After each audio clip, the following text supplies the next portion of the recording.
Pour un oui. Pour un oui. Pour un son. Pour un son.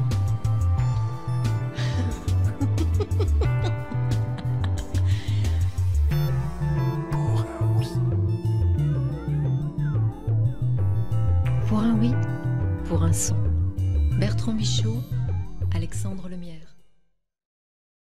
Notre invité aime inventer des histoires et les monter de toutes pièces de théâtre, bien entendu, mais aussi les mettre en lumière sur des écrans noirs, en réalité blancs, de salles obscures, en vérité illuminées par les images projetées. Il est connu et célébré, entre autres, pour ses créations télévisuelles qui ont chamboulé le petit écran des années 80. Rappelez-vous de Merci Bernard, puis de Palace et de sa mythique séquence « Appelez-moi le directeur ». À cette injonction, c'est désormais lui qui répond à cette réplique, c'est lui qui rapplique. Le voilà en effet depuis plus de 10 ans à la tête de ce magnifique lieu, au pied des Champs-Élysées, le théâtre du Rond-Point. Il y a de la truculence ici-bas et de la haute fantaisie, douce et impertinente. On s'y régale en rigolant, mais pas seulement.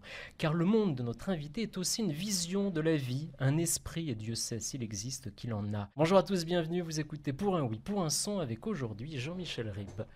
Bonjour Jean-Michel Ribes. Bonjour. Comment allez-vous ? Bah, écoutez, ça va pas mal. Vous n'êtes pas trop impressionné de m'interviewer après ce que vous venez de lire sur moi? Bah si, c'est carrément, ouais. Ma voix tremble oui, un petit peu en découvrant mes mots, oui. ce que j'en dis. Vous êtes avec une jolie écharpe rose, comme on le voit habituellement, et vous nous recevez, c'est très gentil, dans votre bureau du théâtre du Rond-Point.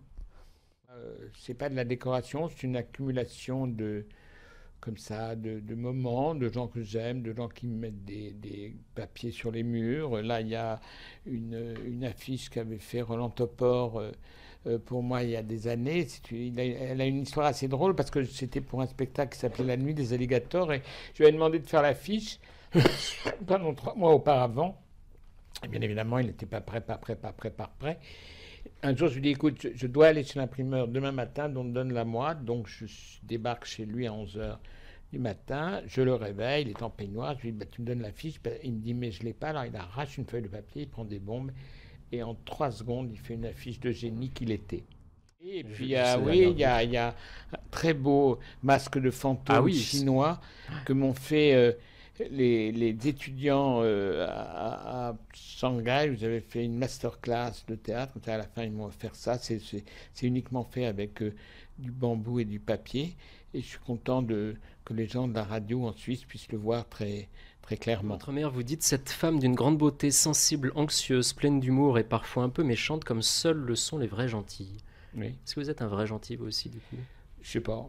Moi, je sais pas très bien ce que je suis. Il faut le demander aux gens qui m'entourent, et qui ont parfois le courage de m'entourer, je sais pas. Mais non, moi, je pense que j'ai une vraie passion pour l'autre et j'ai une vraie passion pour les grandes rencontres. J'ai eu la chance comme je vous le disais, de rencontrer des gens qui m'ont aidé à vivre.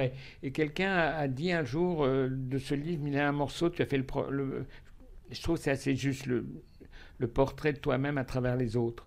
Et c'est vrai que je dois dire que je ne suis pas quelqu'un, je crois, de méchant, mais je suis quelqu'un qui peut avoir de la résistance et qui peut devenir, disons, un peu guerrier quand tout d'un coup, je ne sais pas, il y a une espèce de fascisme de la pensée qui commence à m'envahir, enfin qu'on me propose en tout cas. Je pense que j'ai écrit, puisque vous citez ce que j'ai écrit des choses définitives, évidemment, mais j'ai écrit un jour que dans mensonge, il y a au moins songe, alors que dans vérité, il n'y a pas grand-chose. Et je crois, il y a une phrase de Nietzsche que j'aime beaucoup qui dit l'art nous protège de la vérité qui tue. Je pense que cette idée de vérité, c'est pas forcément quelque chose qui est...